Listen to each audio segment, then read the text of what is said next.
Oh my gosh. Here we go. Bloop, bloop. Okay. Uh, hello. Happy afternoon. Happy Thursday. How's the weather where y'all at? It's really hot over here in the south. As usual, it's always hot over here. Seriously. I feel like the second I step outside, I'm being barbecued alive. But it's not too bad, you know. I have to admit, I'm trying to get comfortable. I apologize. Oh my god. But yes, I have to admit that it's very hot over here. So, I hope all of you all are doing wonderful. My day's been going okay. Better after, especially after having lunch. So, I'm better now. But yeah. Remember to stay hydrated. So, as you can tell, if you have been keeping track, I am going to be talking about something very special today. Well, I don't think it's anything that special, but it's just Chinese dramas. Yes, I know I've talked about Chinese dramas like more than once on my lives, but there's so many different type of dramas out there that exist in this world, and it's like the most universal thing in the entire world, you know? So I feel like we can definitely narrow it down to different types of series and just kind of pick each one. And again, of course, you know me, I'm organized, so I made a list and I've written them down. And now these dramas I'm gonna be talking about, they're not just regular dramas that I just randomly decide I'm gonna sit down and talk about them. That's not how it works. I talk about the ones that I have watched completely and finished, and the ones that I actually deeply enjoyed throughout the entire show. Not the ones where I like watch and then I drop. Not those ones. Those ones I mean, I could make videos and talk about that too if you want. But plenty of those. However, today we're just gonna be talking about the ones that I absolutely enjoy and kind of just narrow it down. So if you have not seen these dramas, hooray! You get new dramas to get to watch. So come and enjoy and let me know what you think. So let us begin. And also, yes, as a reminder, this is Closet Chats with Karina. So welcome. All right, let us begin. So Chinese dramas. We are sticking to the genre of historic. So historic series, they just hit differently. Their romance is on another level. It's something that is different. I don't know. I feel like it's on another level where you watch it and you just think to yourself, it's very profound. It's genuine. It's authentic. It's realistic, and it's not just the romance that's in it, but there's obviously like a battle and like political issues. So when you put them together, like, oh, a little bit of romance, a little bit of war, all this and that combined in one. So for me, I like that. I like a little bit of action, a little bit of romance, drama, just a tad bit. I just don't want it to be overdone. But yeah, so let's get down to it. All right, so the first one that I'm going to be discussing about is known and called Love Between Fairy and Devil. So this one, the two main leads is Dylan Wang and Esther Yu. So if you know Dylan Wang, he's done several dramas, many dramas actually.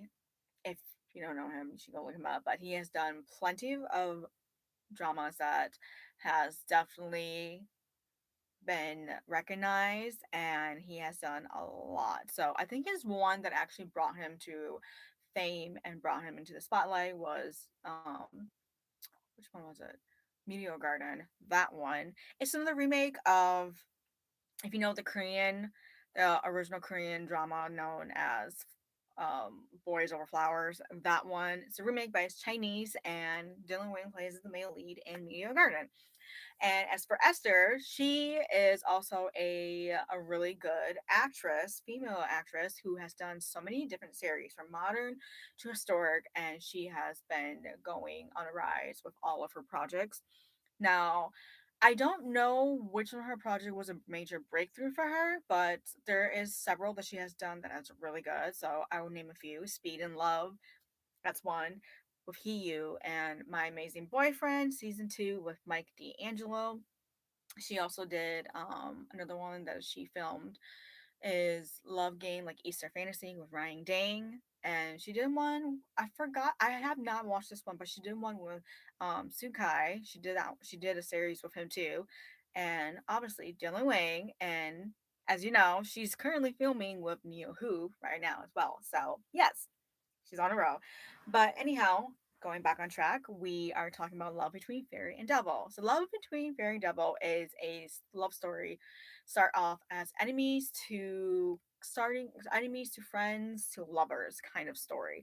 So this takes time in where it's like in the immortal life of gods and fairies, that kind of realm. I'm gonna paint the picture. I feel like I have to burp. Oh my god.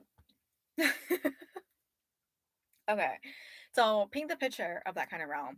So Esther Yu, she plays a character name as Orchid. Orchid is basically a flower, but she doesn't really have a lot of powers, and a lot of the other deities and other fairies, they look down on her, they belittle her, they discriminate her because she is not as strong, she doesn't have a lot of vital energy compared to everybody else, and so they look down on her. And her master, who is an alcoholic, is like almost nearly never home. And there's this legendary story of the Moon Lord, who is portrayed by Dylan Wang. The Moon Lord is known to be somebody who is completely vicious. He's vile. He is just like he shows no mercy, nothing at all. And so he is like the type of person where he's the type of guy where he just take you down, like he just not give a single shit. He's that kind of person. So going on forth, she gets she's trying to get into like this system to get into the system because she wants to be part of the palace so that she can, you know, join everybody else and live a normal happy life, and status and education, all that matters to her. But in the midst of all of this chaos, she gets sucked into this other realm, which, according to the show, is another realm where the Moon Lord is currently held. He's like sealed away, but he's in a deep sleep. There's like a spell that's been put on him, so he's sealed away, and she ends up falling into that realm in the middle of all of this, and she goes in there and she accidentally wakes him up. He wakes up and they swap bodies. So it goes into a story of them swapping bodies and then trying to find a way to switch each other's bodies back. And as a reminder, she doesn't know who he is. She doesn't know that he's a Moon Lord, and he finds her really irritating. He finds her overly sensitive, and she's too needy and annoying. She finds him as a man who's arrogant and who's self-centered and someone who doesn't have compassion. So eventually, they're escaping the realm with his most trusted guard, and they escape and they go back to Orchid's home. And you know, Orchid is like, I don't. The, she's kind of like, I'm trying to do this thing here, but it's not working. So there's this. It's like I forgot what it's called, but it's a book, and he wanted her to fix this so that he could use it. However, because Orchid, her powers is limited. Again, she doesn't have a lot of that kind of gift. I mean, she has some, but it's not compared to everybody else. It's not like that. So the one thing is that he's trying to get her to trying to convince her to fix it, but it doesn't go too well. And it turns out that throughout the story, if they were to accidentally share a kiss during a lightning, is when the lightning strikes, they swap bodies. So in the midst of after everything, he brings her to the palace, and now everyone's trying to look for the Moon Lord and for her because she's missing. And there plays in there is a second male lead in this show. So the second male lead is actually the guy from Pursuit of Jade. Now you're probably wondering why Pursuit of Jade is not on here. I'm not done with the show. I'm only on episode 9. I haven't been watching it. I've been watching a bunch of other shows that I'm like going crazy over, but yeah, that's just yeah. But as I was saying, eventually they find out that the two of them can swap body by sharing a kiss, and so it becomes a very complicated situation. And she has like romantic feelings for the second male lead. However, she ends up falling in love with the Moon Lord, and it gets to just like a sad moment, and then it's happy, and then it's sad, and then it's happy again. So I'm not gonna share the ending, but that is overall of the storyline of, the Moon Lord getting revenge. Getting revenge. He's a very vengeful person, and he also has a lot of like traumatizing past of what he's gone through, and it's unfortunate for what he had to go through. And so when Orchid eventually finds out what the Moon Lord, like what his father did to him to make him become the way he is right now, it's really unfortunate. It was really sad to witness that. I was like, wow. And you know the Moon Lord and his broken relationship he has with his brother, it's very it's like woo. But yes, it is an overall a really, really good show. So, for those of you who have not watched it yet, I'm gonna tell you that the first five, 6 episode is really difficult to actually get through because it's slow. It literally doesn't go anywhere. It's just the Moon Lord and Orchid like literally bickering like for that many episodes. It doesn't go anywhere. It doesn't start moving until after she has her test, and then the storyline starts to pick up and you kind of start seeing the relationship growing and the turmoils that they face together and the challenges. That's when everything starts changing. So I do have to admit, this show, it will make you cry. Like, I was sad. I was like, wow, you just tore my heart like twice in a row. But okay, thank you for that, writers. So yes, the show is really good. The costume is great, the aesthetics. I think Dylan Wing and Esther Yu did an amazing job. Their chemistry is super duper good.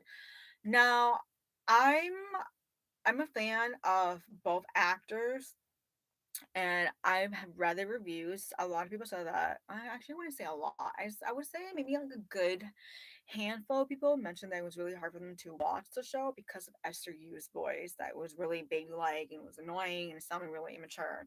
So for me, I at first, I was like, "Oh, really?" Because compared to the other shows I've watched, she didn't sound like that. But in this one, she did, and so I thought about it. And when I'm watching the show, I'm like, it really is kind of difficult to watch to move through the show because her voice is kind of baby-like and it's kind of annoying. So but I was like, if I really want to continue watching the show because I really like the storyline and the characters and where it's going and his story and how she's going to help him heal.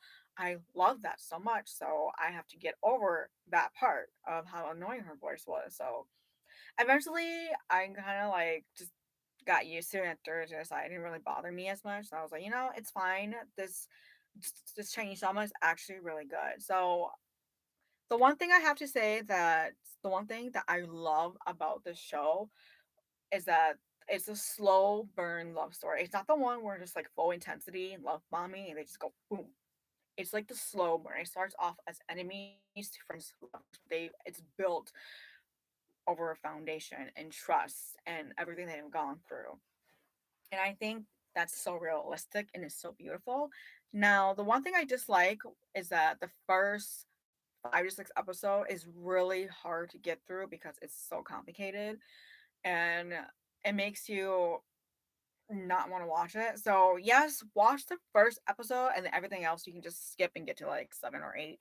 I can't remember which one it was, but get to those ones because those after that the story really does pick up and you get to see the growth between the two of them and their relationship and how he ends up unraveling everything about his life and she gets to learn and he helps her become a stronger fairy and a beautiful love story that blossoms.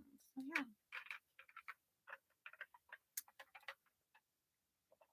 Hmm. Okay, my second one. Oh my god. My second drama that I have on here is called When Destiny Brings a Demon. Let that sit in. So this is Arthur Chen's historic drama. He has done quite a few historic dramas. I think like when he was younger. I'm not sure because I just got into his series this past year. So my very first drama that I watched him in was Lighter and Princess. I could not get through that show. It was really hard for me to watch that show. I was like, it's just dragging. It's not going anywhere.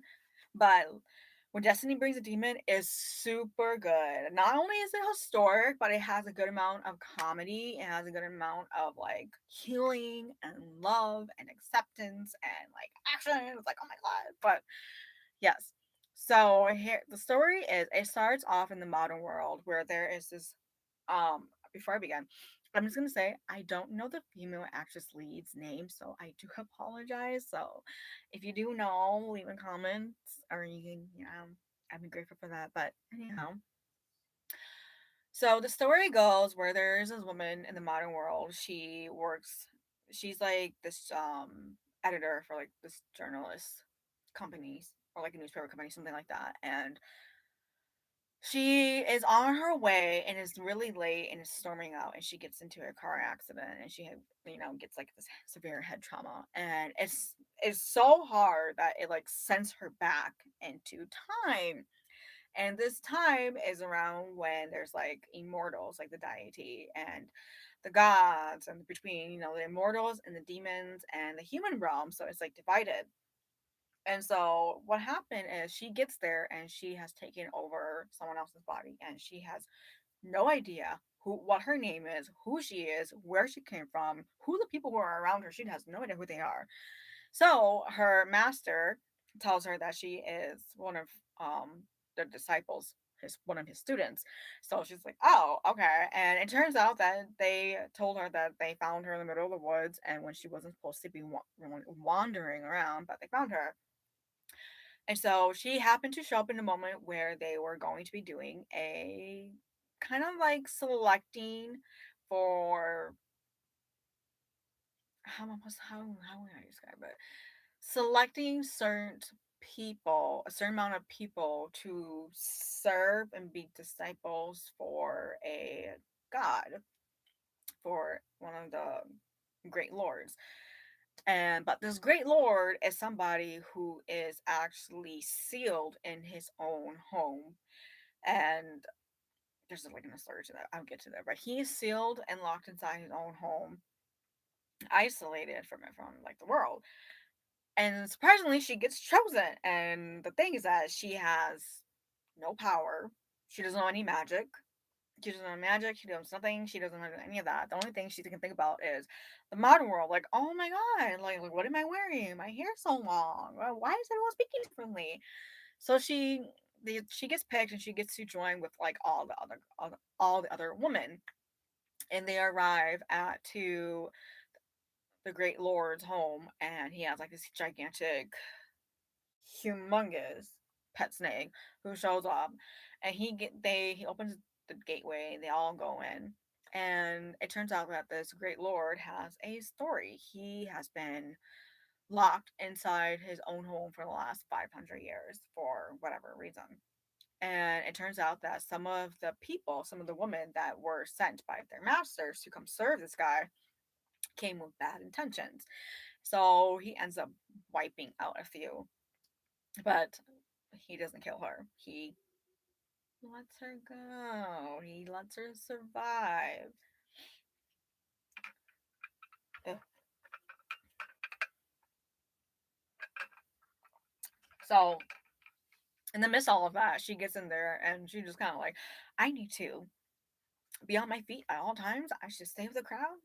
Like, she has this little bag and she can, like, literally, it's a tiny bag, so small, but everything fits in there, like fruits, clothes, you name it. It's so small. It's like those little tiny, I don't know how to explain. It's like those tiny little bags. It's so small. It's like seems probably smaller than my hand. So while she's there, she's enjoying herself. Like, oh, this is a great vacation. I have no job. I can just sit here all day. But then she finds out that the only person that the Great Lord is willing to cooperate with is her. And while all the other women are wondering what's so great about her, she's useless. She has no powers. We have gifts. We can help you. And he's like, yeah, I know your masters. I don't like any of your masters. I'm a very vengeful person. So as the story goes, it is again, it's a enemies to lovers kind of story. Yes, so it's that kind of story. But she ends up like being a servant in his house and working for him, like cleaning and doing all this stuff, and eventually he ends up finding out that she is a lot more useful than he had expected. So he has a story too for himself. He's the last kind of his clan, and his clan was basically wiped out. Now, when he was a child, he actually went through something very traumatic, and so if you watch the show, it would make complete sense why he was locked away for 500 years and who those what those people did to him. So it's very emotional. At some point in the story, though, I like it because there's a lot of comedy. She said some of the most ridiculous stuff ever, but I feel like it's so realistic because if you think about it, it's like, oh, I would have said the same thing. I would have said the same thing too because like intrusive thoughts. I would have just said that as well. Like it's so realistic. And one of the things that I love about the show is that not only the outfits are really good, but he is so amazing. Like his character does not smile. He does not smile. He just kind of like he doesn't smile like at all. But she is the opposite. Like she is loud. She's funny. She's bubbly. She's so talkative, and she's so warm, and she's hilarious. And she goes through all these things, but he ends up being there to help her, and she also begins to realize that she helps him too. And so along the way they go through some turmoils and things happen. So and when destiny brings a demon, this is actually a three lifetime story. Yeah, so you see them in the beginning from like episode one to I don't know what episode, like later on, like halfway through, and then something happens, and then it's like a new lifetime. You see them together, they meet again, and then towards the end. So very towards the end, it brings him back into the modern world. So he has this. I'm not gonna spoil anything. You haven't seen it, so just go watch it if you don't know. But I'm gonna tell you that he has this like iconic thing that he does in the show, and you have to really look out for that part because it's gonna show up more than once. And when I saw that towards the end, I was like, "Oh my god, it's him!" And she was like, "Oh my god, it's you! I know you!" It was very emotional, but it's it does break your heart a couple times, but trust me, it is a happy ending. I really wish they showed more of their modern life. It's okay. It's Gucci. So, um, about the character. So Arthur Chen, he portrays as the Great Lord, who is the strongest deity that exists in that immortal realm. He's the strongest. And he has a pet snake, and he has this gift. It's like, I think it's called like burning flower, or like flower or flames, something like that. He has that gift and is very strong. And however, almost nobody else on that realm can defeat him. So that's his gift. And he has a story. As I said, it's a very traumatic story. As for her, she has a story herself as well. But you have to watch it to find out if you want to know.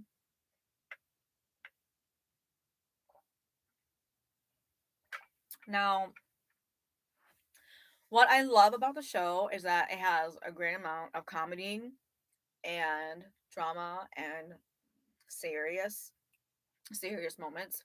So usually during moments where it's like a very serious moment in situations where he's just flat out going around and like wiping out people. She's usually right at that perfect moment. They add a little bit of comedy in it, so I love that part so much. It's great.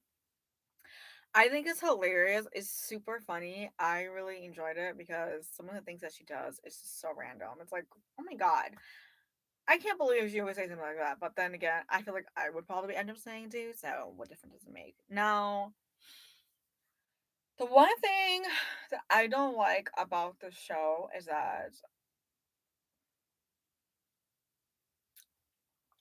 there's so many characters in here that I do not like. I'm not kidding. Like, there's so many characters in here that I do not like. There's like a good amount of characters that I'm just like, gosh, these characters are so cruel. They're so mean for what they did to him. Like, they need to pay the price for what they did. Like, why would you do that? What is wrong with you? Like, he was his child. So there's a lot of characters in there that you watch and you would hate them a lot. I'm not kidding. Like I watched them, I was like, I cannot stand this character. Any of these characters at all. They are a pain in the ass, and they just deserve a taste of their own medicine because I can't believe they did that. Like it's just inhuman for what they did. So, but yes, that is overall the story. I recommend it. So please watch it. Okay. My next drama is gonna call Moonlit Reunion. So this one is Sunkai, and I don't know the female lead's name for this series, but she's the same actress from Pursuit of Jade, the same female lead of Pursuit of Jade. So I narrows it down. I'm pretty sure you already know, but yes, it narrows it down. And anyhow, this is like how do we describe like in kind of starting off as enemies to friends to lovers too, I guess you can say. It's more like a demon and human love story. So the story divides into the underworld and the demon world, where there's like a bunch of entities and demons that are going out that's taking like human life. And so she herself, she's half demon half human, and so she can go onto both realms, the demon world and the human world. So on the human world, she is a noble daughter, and a lot of men are always trying to pursue her. During nighttime, she is like this demon assassinator, where she goes try to find the bad demons who are trying to hurt humans. She goes and assassinates them, and discreetly. And she ends up running into this guy who is portrayed by Sukai. Sukai's character, he is part of the Buru. He is like a detective, but his family, they're kind of like poor. So their family is kind of poor, and he is a man who's very handsome, but he has his status, and like money wise, it's not that high. So some people do look down on him, and some of them don't. However, she and him, they butt heads like more than once, and every time he tried to solve a case, she shows up. So it goes to a story where they end up falling in love.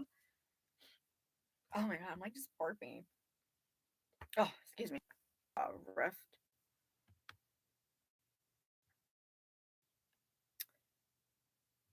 It causes like a huge rift in there. I'm sorry, like my connection just stopped working for a second. Oh well. Oops. I was like, no. Okay. It causes them, but I'm not gonna go too much into it. But that's basically the storyline of a demon and a human falling in love. So this female actress, as I said, I don't know her name, but I've seen several of her shows. Now, most of her other series that she's done, she's always playing as like a fun, silly, goofy, bubbly kind of girl. And Moonlit Reunion is actually the exact opposite, like the exact opposite completely, because she wears a lot more makeup in that show because she's part demon, and her outfit's more different and more exaggerating, more dramatic, and her character is not someone who is like bubbly or extroverted. She's like the opposite. Like she doesn't smile, and if she does, it's more like a sly kind of smile, like oh please, kind of thing. But yes, so that is the story. So overall, what I like about the show is that I really like it when I like it when she portrays these kind of roles, because it really suits her. Like she looks really good when she's playing as a demon, half human. And so it not only is this suitable to her, but I get to see a different angle of how of her acting skills. So I find that I'm really grateful for that. I find that so unique. Like, oh wow, she's bringing something different to the table. She's not playing somebody who is outgoing and funny. She's quirky. She's playing someone who's darker, who's more grueling, who knows how to fight, who like woman kind of power thing. Now, the one thing I don't like about the show is that it's kind of repetitive, because it kind of goes into them just solving cases nonstop. And it's a continuously they just soft case, but it's repetitive to the point where the story doesn't go anywhere, and so I found it really hard for me to get through that show. Now, I did eventually just skip a lot of the episodes and went straight to the end. I can tell you the ending is it's a happy ending. I can promise you that. Please rest assured. I promise. So, but yes. That's pretty much it. I mean, I can't give too much away. If I do, it's gonna spoil everything. Yeah, you should just go watch and find out for yourself.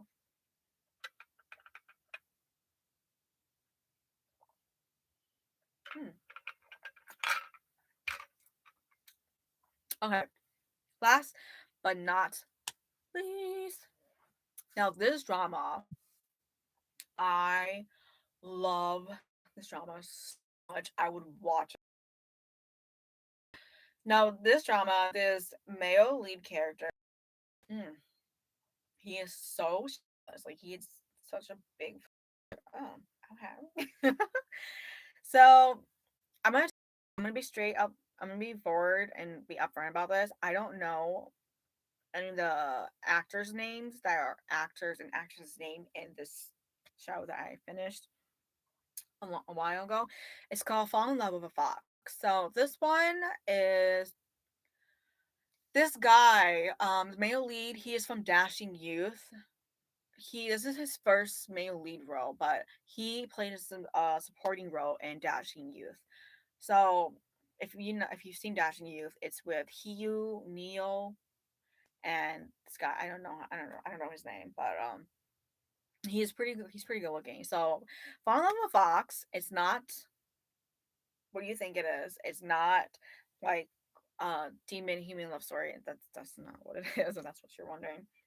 So the story goes of a woman who she works at I forgot where she works. She works at this place, but she finds out that there are people who are actually looking for her, people who know her, but she doesn't know them. And she ends up running to this guy who helped her, and they pretend that they're a married couple to fool the guards. And it goes into the story where she is trying to deliver this book across the country, and while there are people who are chasing after her trying to gang this girl, this male lead who is a mystery man helps her. And on the way on the journey, they're kind of like a push and pull relationship because it's very obvious that he has got a huge thing for her.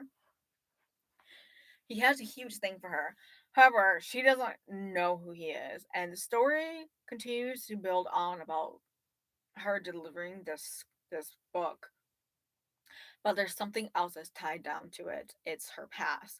So she lost her memory 5 years ago from an incident, but this plays a role because this guy, the male lead, he comes from her past, and so he's trying to find this woman that he's been looking for, and it's her, but she doesn't remember who he is, and so he's working his way to give her the life that she deserves and giving her the love that she deserves without trying to go back into the past. But eventually it kind of breaks through, and she's like, I need to know about my past. Like, I need to know what happened and why I'm here and how all these people know who I am. So in this story, there's a good amount of comedy, and there's a lot of action. It's a beautiful story. It's just like, oh, it just gets you. Okay, so it's a great story, and there's a good amount of things that I like, and there's a like and I don't like. So what I like about the show is that the male lead and female lead have great chemistry. Like, oh my god, they would be the cutest couple. And what I love about it the most is that after the historic event ends, it shows them of like who they are in their modern world. Yeah. Yeah, so they see them in the modern world, and it's like a little bit it's like like 1 to 2 episodes of a sneak peek of who they are as, in their modern world. But I love that so much. Now, what I dislike about the show is that there's a second male lead in here, but unfortunately, I feel like the writers did not give him enough screen time with the female lead. Like they did him dirty. And I say this with the most ultimate respect. Now, I'm the kind of person where when it comes to C dramas, I don't care about the second male lead. I normally don't ever look at them. Like I don't care. But in this one, I feel like because he plays such a big role in her past life, when before the incident that happened to her, he played such a huge role. And so not when they had encountered each other, I feel like the writers did not give them enough screen time for the chemistry and for them to kind of rebuild that friendship and that foundation. Although he did have romantic feelings for her, and when she didn't, she couldn't return those feelings. I really wish that the writers had given them more screen time together and allow them to sit and discuss, and for him trying to get her to love him again, that kind of thing. But they barely had any screen time together, and I found it really frustrating. I was like, yes, I know he's the second male lead for a reason because obviously he's never gonna get the girl. But first of all, at least give him a little bit of something, and because if you're not gonna give him anything at all, then why is he even existing in the storyline if he doesn't even get a little bit of screen time with the female lead? Another thing I don't like is that there's a second couple in there, and they have an arranged marriage. Now, if you I find it really difficult to it was hard for me to actually get through the storyline with those two, the second couple.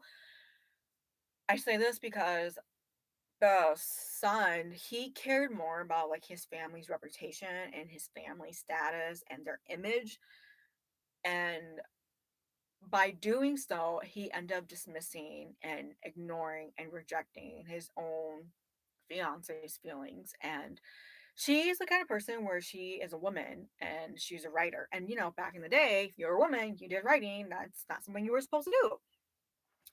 And so, but she continued writing because people loved her books. They loved her books. They loved her writings. But the thing is that in the world that her husband grew up in, women are not supposed to do that. And his parents were very strict. And in the village they live in, they didn't allow women to do stuff like to do anything like that. So it became a like butt head kind of thing where his family found out that she was an author, and so they burned like everything that she worked so hard for. And he didn't acknowledge her feelings. He didn't understand her. He kept continuing to dismiss her, and I found it so annoying. I was like, I understand that your family has expectations, okay? But sometimes those expectations can be very detrimental to the point where you may be unaware that you're hurting your partner's feelings, and your partner is trying to tell you, but you're not open-minded. And so it was really hard for me to watch that because when they got married, they were supposed to have like a drink together, and she just sat down. She's like, no, I'm not drinking that wine with you. And he's like, why not? And she was like, oh, because this wine is for couples who are happily in love and they believe that they're going to live together for a long time. We don't have that. And it was a sad wedding. I was supposed to be happy. Instead it was sad. And it was really hard to, that was the only part that was of the drama that was really hard for me to get through because,